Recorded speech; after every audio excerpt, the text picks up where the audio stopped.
안녕하세요. 보내주신 엔비디아 관련 자료들 저희가 아주 흥미롭게 봤습니다. 최근 주가 상승세 보면 정말 대단하잖아요. 이게 계속 갈 수 있을까? 다들 궁금하실 텐데요.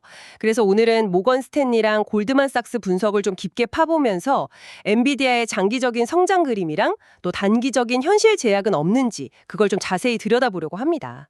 일단 최근 분위기부터 보면요. 엔비디아를 필두로 AI 관련주들 뭐랄까 다시 막 불붙으면서 미국 증시도 강했잖아요. 네, 맞아요. 관련 기업들 주가도 같이 오르고 시장의 AI 낙관론 이거 아직 살아있다 뭐 이런 신호겠죠. 자, 이걸 좀 더 자세히 보죠. 모건 스탠리 분석을 보면 이 낙관론의 근거가 장기적으로 되게 중요한 두 가지 포인트더라고요. 하나는 폭발적인 토큰 성장, 그리고 다른 하나가 예상치 못한 강력한 추론 수요. 이 추론 수요 여기가 진짜 재밌는 것 같아요. 네, 맞습니다. 그 추론 수요가 정말 중요해요. 왜냐면 이게 그냥 뭐 학습시키려고 GPU 사는 단계를 넘어서는 거거든요. 그러니까 AI 모델이 이제 실제로 쓰이고 있다. 그리고 그걸로 돈을 벌기 시작했다는 증거니까요. 아, 실제 사용. 그렇죠. 이게 그동안 시장에서 좀 걱정했던 부분, 그러니까 엔비디아 성장이 혹시 그냥 벤처 자금 같은 좀 마를 수도 있는 돈에 의존하는 거 아니냐, 이런 우려를 상당히 덜어주는 거죠. 네네. 실제로 보면 그 하이퍼스케일러들 있잖아요. 거대 클라우드 기업들. 이 기업들이 예상보다 추론 수요가 너무 커서 놀랄 정도래요. 그래서 GPU 확보하려고 경쟁하고 있고, 심지어 고객들은 그 신제품 GB200 그거 아직 공급 잘 안 되는데도 기존 거, 그러니까 호퍼나 B200이라도 달라고 막 요청한다는 거예요. 와, 그 정도예요? 네. 그러니까 엔비디아의 힘이 어떤 투기적인 기대감이 아니라 실제 사용량에서 나오고 있다. 이걸 딱 보여주는 거죠. 그렇군요. 실제 사용량이 받쳐준다는 건 뭐 진짜 강력한 모멘텀인데, 근데 또 장기 전망만 좋은 게 아니라 당장 다음 분기 실적은 조금 다를 수도 있다. 이런 얘기도 같이 나왔어요. 그죠? 모건 스탠리랑 골드만삭스 둘 다 단기적으로는 약간 기대치를 조절할 필요가 있다. 이런 뉘앙스던데요. 네, 맞아요. 단기적으로는 좀 걸리는 부분들이 분명히 있습니다. 모건 스탠리가 지적하는 건 일단 그 신형 칩 GB200 이게 아직 공급이 원활하지 않다는 거. 초기 단계니까요. 아, 물량이 아직. 네. 그리고 또 일부 클라우드 파트너사들은 이제 장기적인 투자 수익률 같은 걸 따져보잖아요.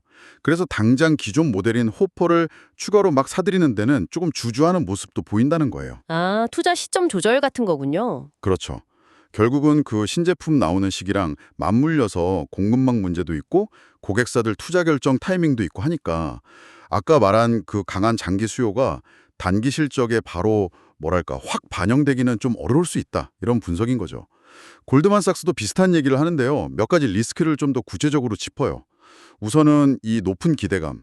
이게 이미 주가에 너무 많이 반영된 거 아니냐. 네, 그럴 수 있죠. 그리고 기술적으로 봐도 좀 과매수 상태 아니냐 이런 분석도 있고요. 또 중요한 게 지정학적 리스크. 특히 미국이 중국의 반도체 수출 규제하는 거 있잖아요. 아, 네네. 이게 잠재적으로 매출 손실을 가져올 수 있다. 뭐 최대 150억 달러까지도 보더라고요. 와, 크네요. 네. 그리고 차세대 칩, 그 블랙웰 출시가 혹시 좀 늦어질 수도 있다. 이런 가능성도 열어두고 봐야 하고요. 이런 것들이 다 합쳐져서 단기적으로는 실적 변동성이 좀 커질 수 있다. 실제로 투자자들 자금 흐름도 예전처럼 막 그냥 가는 분위기는 아니고 조금 더 신중해지는 모습에 관찰된다고 덧붙였어요. 정리를 좀 해보면 실제 AI가 쓰이는 추론 수요가 늘어난다는 거, 이건 확실히 장기적으로는 좋은 그림인 것 같고요. 근데 당장 다음 분기 실적 발표를 앞두고는 신제품 공급이 아직 좀 부족하고 파트너사들 투자 타이밍 문제도 있고 중국 규제나 뭐 차세대 칩 지연 가능성 같은 현실적인 변수들이 꽤 많네요. 이미 높아진 시장 기대치랑 이런 현실적인 문제들 사이에서 줄다리기를 할 것 같다 이런 느낌인데요. 네, 정확합니다. 자료들이 딱 그 얘기를 하고 있어요. 장기적인 AI 성장 스토리는 여전히 유효하고 또 강하다. 골드만삭스도 그래서 매수 의견은 유지하잖아요. 네. 근데 단기 실적에 대해서는 너무 기대를 앞세우기보다는 좀 현실적인 눈높이 조정이 필요하다는 거죠. 모건 스탠리가 말한 것처럼 장기 성장세가 단기 실적으로 바로 이어지지 않을 수도 있고 또 골드만삭스가 지적한 여러 리스크들도 있으니까요.